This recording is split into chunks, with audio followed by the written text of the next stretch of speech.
Hola, ¿qué tal? Mi nombre es Armando Rodríguez Pérez, del grupo 7M3, para la clase de interfaces y microcontroladores, presentando el ejercicio número 2 de la práctica número 3.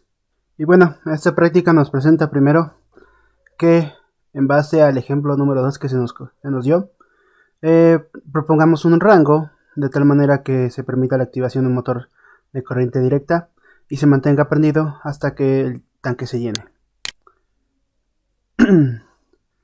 Ese es mi circuito y este es mi programa. Bueno, en la clase se nos había mostrado cómo calcular la altura o el nivel del agua mediante un potenciómetro que simulando lo que era el sensor. De esta manera tenemos que calcular algunas constantes y hacer algunas operaciones. Y bueno, el programa empieza con las constantes que vamos a ocupar, que sería pi, y una constante que es para la altura del contenedor del agua. Otra constante que es para las muestras, para posteriormente las variables de operaciones que vamos a estar ocupando.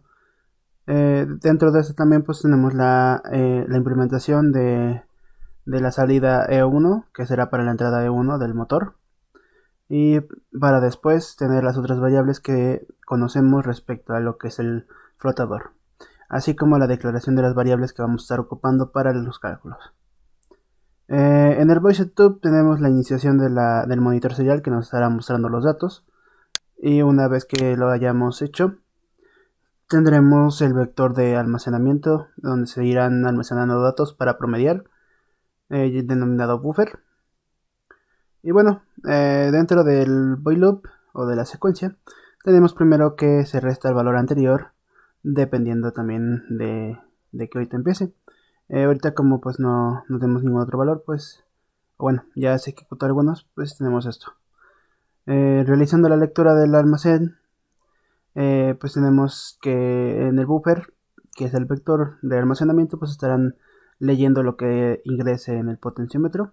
Sabemos que este comando nos permite leer valores analógicos y convertirlos a digitales. De esta manera pues nosotros sabemos que se pueden guardar datos en el Arduino de 0 a 1023. Entonces, si nosotros queremos saber cuál es el verdadero voltaje, pues tendremos que dividir entre 123 esto. Pero en esta ocasión pues estamos sumando los datos que estamos o que ingresamos de lo que es el analógico, y para posteriormente ir incrementando nuestro contador, que es el que nos va a permitir ir tomando esas muestras. Aquí pues tenemos el cálculo del promedio, que es la suma entre las muestras.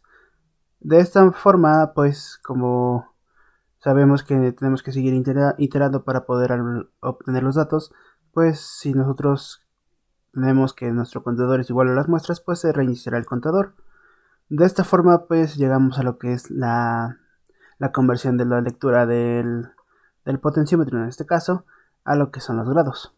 Esto de esta forma utilizando el comando mat, que nos permite que esta variable que está entre estos rangos se escale a lo que es estos rangos de 1 a 90, siendo que de 1 a 90 pues van a ser los grados. Para posteriormente tenemos la conversión de grados a radianes para poder hacer las operaciones, que sería pi por la lectura del sensor sobre 180. Después tenemos el cálculo del ángulo phi, que es θ más pi2. Pi2 sería 90, porque pues como sabemos tenemos el brazo y tenemos los 90 que tenemos que compensar.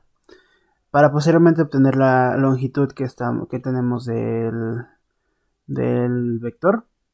De esta forma, pues con ley de cosenos y senos, pues tenemos esta fórmula que al hacerlo, pues nos estará dando la longitud del vector. Después tenemos el cálculo del ángulo alfa phi, de delta phi, el cual se calculará por el arcoseno de todo esto, para posteriormente el cálculo del ángulo alfa. El ángulo alfa pues sería la suma de lo que es phi, delta phi y teta. Posteriormente pues nuestra altura sería la longitud del vector por el seno de alfa. Una vez teniendo la altura de lo que es nuestro sensor, pues lo único que quedaría para saber el nivel del agua sería restar esta altura a lo que es nuestra altura del contenedor del agua, que en este caso 120. Después de esto, pues ya tenemos las condiciones. Si nuestro nivel del agua es menor que 90 centímetros, pues se activará el motor mandando un 1 a lo que es la entrada del puente H, que estará activando el motor. De esta forma, si nosotros llegamos a lo que es 90 o menor que 90, pues se estará activando. Y una vez que lleguemos nosotros a 110, que es el límite que yo le puse, ahí está, se detendrá. Y así hasta que lleguemos aquí, por ejemplo, pues aún no se cumple la condición. Hasta que lleguemos a los 90 o 92, se activará. Y bueno, eso es todo de mi parte. La verdad sí estuvo un poco complicado entender todas las funciones que se ocuparon para realizar las operaciones y los cálculos del ángulo.